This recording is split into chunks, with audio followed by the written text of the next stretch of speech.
తెలంగాణలో ప్రభుత్వ ఉద్యోగాల కోసం ఎదురుచూస్తున్న నిరుద్యోగ యువతకు అతి త్వరలో తీపి కబురు అందనుంది. తెలంగాణలో మొత్తం 5,000 పోలీసు ఉద్యోగాలను భర్తీ చేయనున్నట్లు సీఎం రేవంత్ రెడ్డి ఇటీవల ప్రకటించారు. ఈ నేపథ్యంలో పోలీస్ నియామక ప్రక్రియలో వేగం పెంచినట్లుగా సమాచారం. Special police, special protection force విభాగాల్లో మొత్తం 4,500 కానిస్టేబుల్ పోస్టులు, 500 సబ్ ఇన్స్పెక్టర్ పోస్టులను భర్తీ చేయడానికి చర్యలు కొనసాగుతున్నాయి. ఈ నియామకాలకు సంబంధించి ఆర్థిక శాఖ నుంచి త్వరలోనే అనుమతులు లభించే అవకాశం ఉన్నట్లుగా తెలుస్తుంది. ప్రస్తుతం తెలంగాణ పోలీస్ శాఖలో సుమారు 17,000 ఖాళీలు ఉన్నట్లు అంచనా వేస్తున్నారు. అందులో ఫస్ట్ ఫేజ్ లో 5,000 పోస్టులను భర్తీ చేయాలని ప్రభుత్వం భావిస్తున్నట్లుగా సమాచారం. ఇక ఆర్థిక శాఖ గ్రీన్ సిగ్నల్ ఇచ్చిన వెంటనే నియామక ప్రక్రియ ప్రారంభమయ్యే అవకాశాలున్నాయి. ఇటీవల రాష్ట్ర ప్రభుత్వం వరుసగా ఉద్యోగ నియామక ప్రకటనలు చేస్తుండటంతో నిరుద్యోగ యువతలో ఆశలు పెరిగాయి. ముఖ్యంగా పోలీస్ శాఖలో ఉద్యోగాల కోసం సిద్ధమవుతున్న అభ్యర్థులు అధికారిక నోటిఫికేషన్ కోసం ఎదురు చూస్తున్నారు. నోటిఫికేషన్ విడుదలైన తర్వాత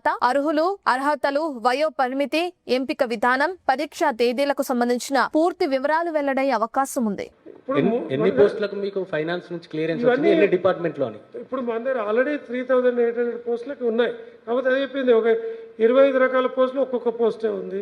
25 రకాల పోస్టులు 2-5 లోపలనే ఉన్నాయి. సో ఇవన్నీ చూస్తున్నాం ఎట్లా చేయాలనేది. ఇప్పుడు పెద్దగా ఉండే పోస్టులు ఫారెస్ట్ బీట్ ఆఫీసర్ 1393 ఉంది. ఇప్పుడు దాన్ని ఒకసారి పెడితే 3-4 లక్షల మంది రాస్తారు. అది మల్టీ జోన్ 1 వేరు, మల్టీ జోన్ 2 వేరు పెట్టవచ్చు. అవి ఆలోచన చేస్తున్నాము. అంటే ఇప్పుడు అక్కడ వాళ్ళు ఇక్కడ రాయడానికి వీల్లేదు, ఏ జిల్లాకి ఆ జిల్లా రాసుకోవాలి. సో అట్లా చేయొచ్చు. ఇవన్నీ కొంచెం ఆలోచన చేసుకొని ఎవరికి కూడా ఆపర్చునిటీ మిస్ కాకుండా ఎవరు రెండోసారి రాయాల్సిన అవసరం రావాలి. ఆ రకంగా చూసుకొని we will schedule it properly.